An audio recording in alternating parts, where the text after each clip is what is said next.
A las 9:30 llegan las fuerzas del orden al edificio.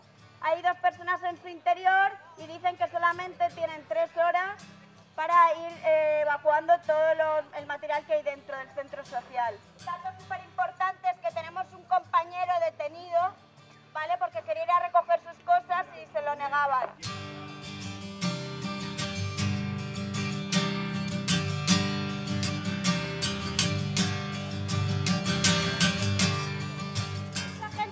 En este barrio, en el centro, veía la necesidad de un espacio además cerrado que diera cabida, ¿no?, a un montón de personas que estábamos luchando en ese momento y que necesitábamos un refugio. También se pensó en un punto de información que era necesario del pueblo y para el pueblo. En fin, un espacio de encuentro de personas que encienden la mecha en una lucha popular a ciutat que ya va siendo responsabilidad de todas.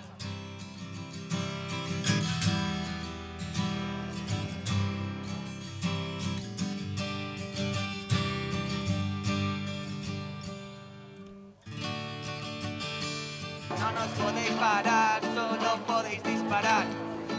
Solo disparar. No nos podéis parar. No nos podéis parar. No, no, solo disparar. Solo disparar. ¡Es ilegal! ¡Este desalojo!